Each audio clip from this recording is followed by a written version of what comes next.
Ito po yung sublimation large format ng DT Dumaguete. At ito po yung proper shutdown ng sublimation machine. Nauna po i-heat clean po natin. Pagkatapos mag-heat clean, punasan natin yung wiper nya para hindi po tumigas yung ink tsaka gilid ng capping, kasi dito po lalo tumigas yung yung ink na inilabas ng printer head. Okay, pagkatapos natin punasan yung wiper at saka printer capping, mag-nozzle test na po tayo.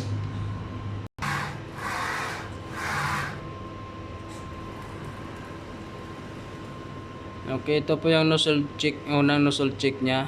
Pangit po yung resulta nya. So mag-head clean muna tayo ulit. Isa pa. Tapos ng isang head clean, nozzle test ulit natin para alam natin yung labas na result ng nozzle test nya. Kung pwede na ba patayin.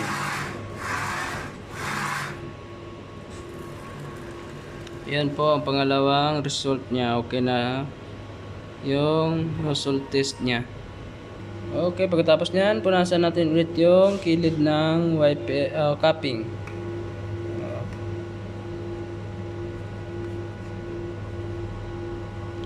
Okay, pagkatapos natin punasan, lagyan na natin ng tubig.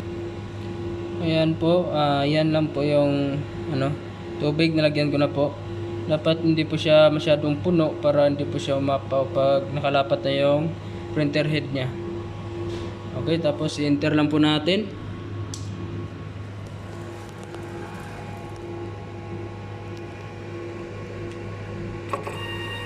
Okay.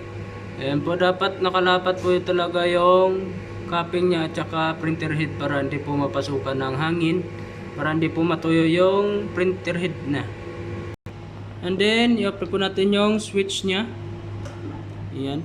Pagkatapos nyan, yung EBR din. Ito po yung EVR nya, i-off na po natin.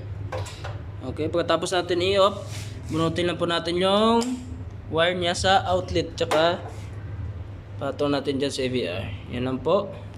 Okay, pagkatapos na natin ma-off yung machine, lagyan na po natin ng cover yung body nya para hindi po siya mapasukan ng daga o di kaya maalikabukan yung papel nya. Ito na po siya, nabalot ko na po ng plastic yung body parts niya. Yan na po, salamat.